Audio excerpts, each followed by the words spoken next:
Bonjour à toutes et à tous. Merci. Merci. Ah, une petite présentation d'abord.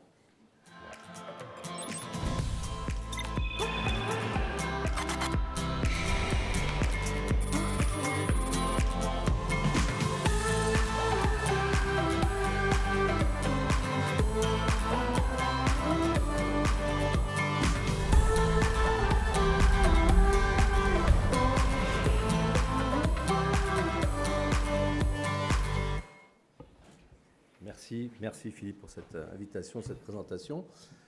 Bien, donc le but c'est de témoigner sur ce sujet de la localisation à partir de Vivendi et de ses différents business. Alors je ne vais pas faire la liste exhaustive, mais vous verrez que le témoignage, je l'ai choisi par rapport à ce thème.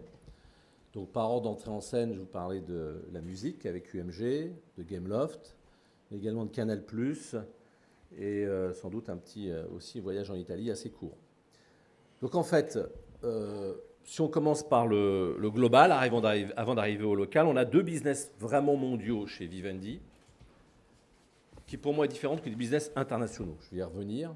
Les business mondiaux, je dirais que la définition la meilleure, c'est grâce ou à cause du digital, qui permet de toucher le monde entier très rapidement, en particulier, et j'insisterai dessus, grâce au smartphone. Donc, illustration, la musique, on est numéro 1 mondial avec UMG, avec plus du tiers de parts de marché. Et donc on pourrait penser que du coup notre business, il est avant tout mondial, mais vous verrez que même si les chiffres sont impressionnants, le local reste très important. Alors pour l'illustrer, c'est simple. Effectivement, quand vous avez un titre qui marche, eh bien, plus qu'avant, il conquiert le monde avec des quantités de streaming qui sont effarants. Hein, Despacito, 3 milliards en très peu de temps cet été. Et on pourrait donc se dire, finalement, ça y est, il y a des productions qui deviennent américaines et puis qui inondent le monde. Non, c'est pas si simple, et heureusement. C'est que la production a beau être, et la distribution a beau être mondiale, le local reste très fort. Dans tous les pays du monde, en moyenne, 60% des produits consommés sont locaux. Donc vous avez beau avoir sur votre smartphone la possibilité d'écouter de la musique, et c'est l'usage principal maintenant d'ailleurs, quand vous écoutez de la musique, c'est la plupart du temps sur votre smartphone. Vous écoutez quand même, un peu plus de la moitié du temps, une musique locale. Alors selon les cultures et les pays, c'est différent. C'est-à-dire qu'en France, encore une fois, on est souvent assez en exception, on est parmi ceux qui utilisent le plus de local, mais le Japon est devant nous encore, puisque c'est les 3/4 de la consommation sont une consommation locale. Et puis vous avez des pays qui sont beaucoup plus, par contre, friands des produits internationaux et américains en particulier. Pour donner un ordre d'idée du mouvement vers le streaming maintenant représente beaucoup plus que la moitié de la consommation de la musique et en fait est porté par pas mal de plateformes, mais avec 2-3 plateformes principales. Bon, Spotify, que vous connaissez, mais Spotify seul fait déjà 140 millions de clients, dont, et ça c'est important, en peu de temps, a basculé vers 60 millions de clients payants. Donc c'est quand même assez énorme et ça va en grandissant. À la fois, le nombre de clients va en grandissant et à la fois, le nombre de clients qui payent grandit à l'intérieur de cet état de fait. Apple Music, bien sûr, mais la bonne nouvelle pour le secteur et pour Vivendi en particulier, c'est que ça ne s'arrête pas à ces deux acteurs-là. De plus en plus, vous pouvez toucher un public qui avant, finalement, payait peu pour la musique. Pour donner un ordre d'idée, on a beau être leader mondiaux avec UMG, 80% du chiffre d'affaires est fait dans 5 pays seulement. C'est-à-dire que c'est dans l'ordre les États-Unis, le UK, Japon, France et Allemagne. Et avec le digital, on s'aperçoit que finalement, on élargit l'assiette, on va arriver vers quelque chose de beaucoup plus équilibré, puisque même d'autres plateformes que dans les pays matures, qu'on commence à faire payer pour la musique. C'est le cas de Tencent, on a signé un accord important avec Tencent l'année dernière, pour des clients asiatiques qui payent pour la musique, qui ne payaient pas pour la musique, c'était des marchés un peu cachés. Et donc on commence à pouvoir avoir une résonance beaucoup plus large. Alors pourquoi aussi? C'est qu'après la période du digital, et c'est intéressant de le constater, pas seulement dans la musique, où c'était beaucoup pour les marchés matures et pour ceux qui avaient des smartphones, un modèle d'abonnement autour de 10 €, on le voit aussi avec Netflix d'ailleurs, ce n'est pas propre à la musique. Eh bien, vous avez une sorte d'habitude de consommation. On se disait, c'est pour les pays riches, les gens qui sont prêts à payer, puis les autres ne paieront pas. Non, heureusement plus complexe que ça, et ça n'est pas vrai, puisqu'on peut adapter à la fois l'offre et puis le prix que l'on fait payer. C'est-à-dire que, évidemment, vous n'allez pas réussir en Indonésie à faire payer 10 euros par mois pour écouter de la musique. D'abord, parce que les gens ne paieront pas 10 euros. Deuxièmement, ils n'ont pas forcément le smartphone pour pouvoir le faire. Et puis ils n'ont pas cette demande-là, ce besoin-là. Donc, il faut savoir adapter. Et dans ces pays-là, eh ben, on paye des sommes bien inférieures par semaine. Et on n'a pas 20 millions de titres. On a simplement une playlist qui tourne chaque semaine. Vous voyez ? Donc, je voudrais juste illustrer que, oui, le local et le global est une évidence quand vous avez maintenant accès, grâce au digital, à peu près n'importe quoi dans le monde entier. Et en même temps, le local persiste, à la fois en amont sur les artistes, puisque les artistes, encore une fois, sont consommés beaucoup localement, et aussi dans le mode de distribution, qui n'est pas si global que ça. Il est dans les pays matures, et il est différent dans les pays en développement. Il y a un autre partenaire qu'il ne faut pas oublier, c'est les telcos, qui, pour se différencier, ont besoin de contenu distinctif. Et on signe de plus en plus d'accords avec les telcos pour pouvoir faire cette distribution en local. Ça, c'est ma première illustration pour parler de la musique. La deuxième illustration, que je connais bien maintenant, puisque ça fait effectivement un peu plus d'1 an où je suis le patron de Gameloft. Alors Gameloft, on est leader mondiaux sur les jeux mobiles, avec 1 milliard de téléchargements par an. Alors ça paraît énorme, mais c'est un modèle purement freemium. Donc là, on est en plein dans le digital global. Donc le client ne paye pas pour jouer. Et il faut réussir dans le gameplay, comme on dit en français, de lui donner envie, pendant le jeu, de payer ou de regarder des publicités pour finalement s'y retrouver. Il faut savoir que là aussi, c'est mondial et global. C'est-à-dire que c'est mondial dans l'offre, puisque c'est à peu près la même offre qui est présentée dans le monde entier. Puis à la fois, c'est local dans la distribution, là encore une fois. Vous avez des deals qu'on fait avec des telcos en Asie. Tout ne passe pas par l'Apple Store, par Google et par Facebook. Et c'est important de le souligner. Là aussi, on a des accords avec Tencent et avec des opérateurs telco très locaux. Ça commence à être local aussi dans la production, puisque maintenant que le marché devient un peu plus mature et que le client cherche une spécificité, il faut savoir que, par exemple, un jeu comme Asphalt, qui est un des jeux vedettes de Gameloft, les Chinois nous ont fait un appel du pied pour le distribuer en Chine, mais en s'autorisant à changer le gameplay. Alors pour la petite histoire, c'est le jeu le plus joué de course de voiture, qui est très bien fait pour faire une course de voiture, mais eux, ils veulent rajouter un petit truc différent. Les Chinois aiment bien raconter une histoire autour de cette course de voiture. Donc ils ont demandé à ce qu'il y ait des héros qui draguent les filles après les courses. Et voilà, ils nous ont demandé tout un tas. J'ai dit, bah, écoutez, voilà le produit, si vous voulez rajouter des choses. Donc ça n'est pas qu'une traduction du jeu, c'est une volonté de raconter une histoire. Ils adorent aussi faire des paris à l'intérieur d'un jeu. Des paris qui ne rapportent pas forcément de l'argent, mais pour parier. Et je ne sais pas si vous connaissez un jeu aussi en parlant du digital et du global. En Chine, un jeu que j'ai découvert en allant à Pékin récemment. Dans le restaurant, au bout de 3 fois, je me suis demandé qu'est-ce qui se passait. À la fin du repas, quand vous êtes une dizaine, vous mettez le téléphone au milieu, vous appuyez sur une touche, puis je vois les convives rigoler, parce qu'en fait, pour se partager la note, c'est pas comme en France où on divise, voilà, où il n'y en a qu'un seul qui paye, où on divise équitablement. Eux, ils appuient sur une appli, puis il y en a un qui peut se retrouver à payer 65%, l'autre 18%, et l'autre. Donc, l'utilisation des applications, elle est culturelle. Et donc, quand on parle du global et du local, on voit bien que c'est vrai aussi dès qu'on aborde le jeu. Je l'ai dit pour la musique, je le dis pour les jeux. Et c'est pour ça d'ailleurs que dans notre stratégie, on veut des centres de production dans différents endroits du monde. C'est-à-dire j'imagine pas, pour des raisons soi-disant d'économie, d'avoir tous mes centres à Montréal, je ne sais trop où, parce qu'il y a un avantage fiscal et puis rien ailleurs. Non. Il est, à mon avis, utile d'avoir des studios pour avoir différentes approches culturelles un peu partout dans le monde. C'est pour ça qu'on est présent un peu partout dans le monde, en Espagne, en Roumanie, en Australie, en Chine et au Canada. Ça, c'est pour le global. Si on revient un peu au local, je prends l'exemple de Canal+, parce que c'est un très bon exemple.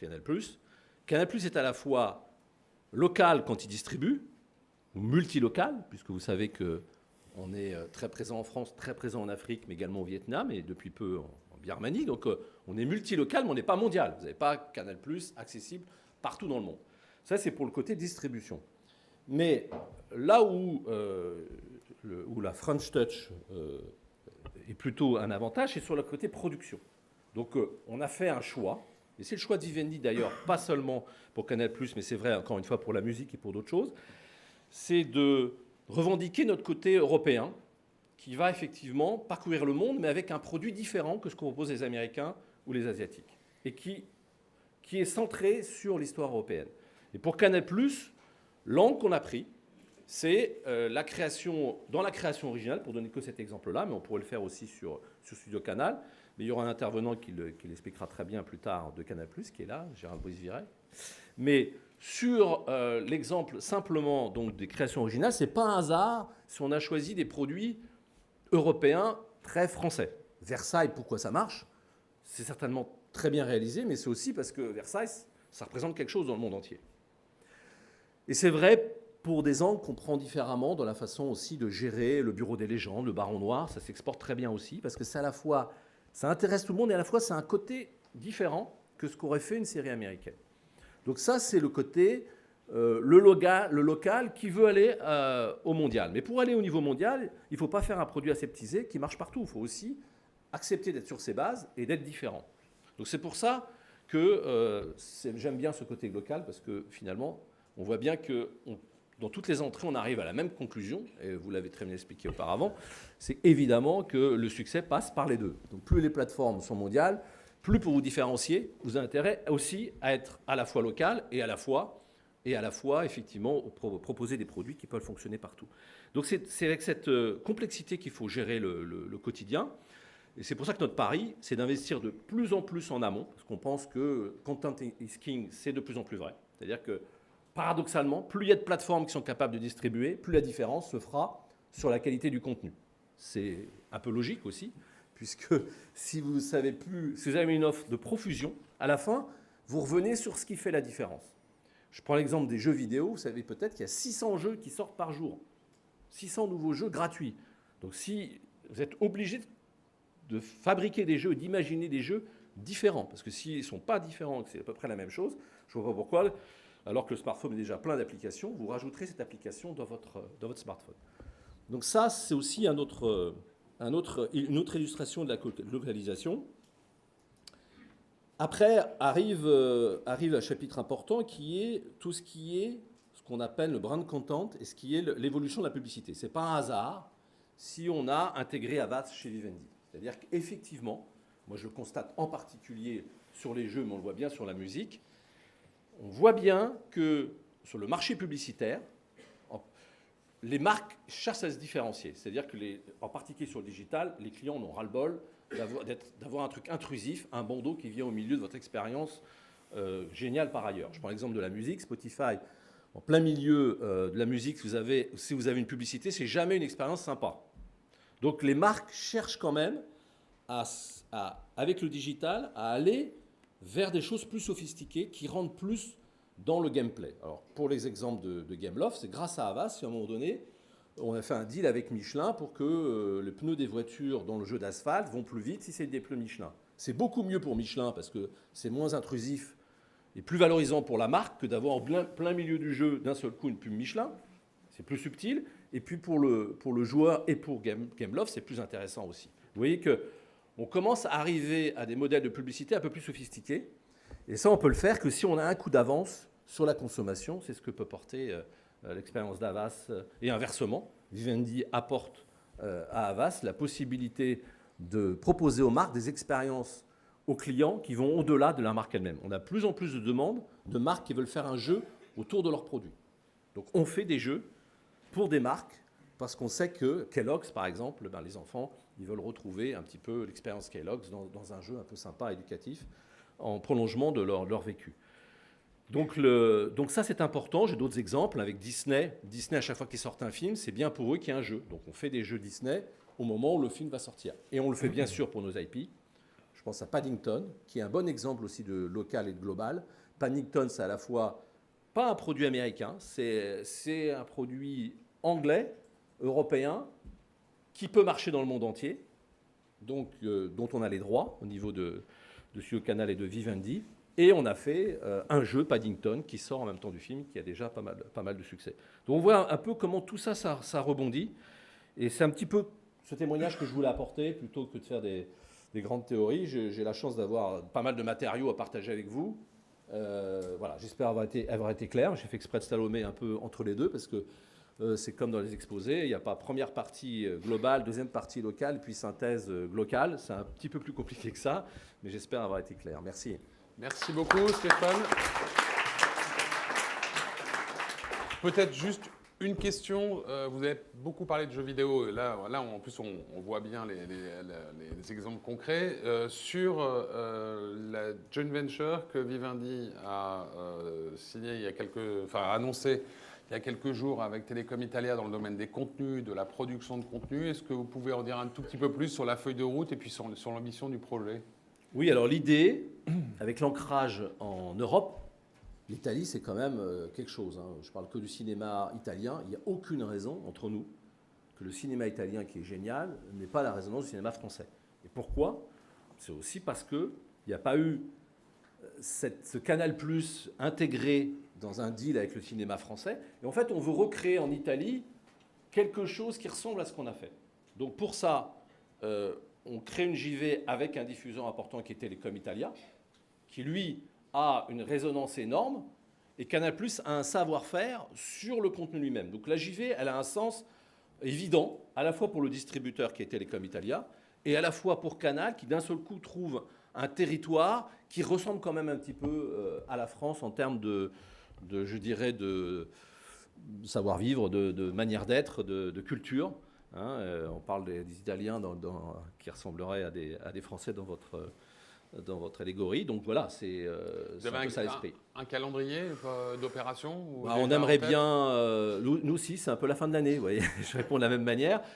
Voilà, j'espère que ce sera d'ici la fin de l'année où tout ça prendra forme de manière plus concrète. Merci beaucoup. Merci.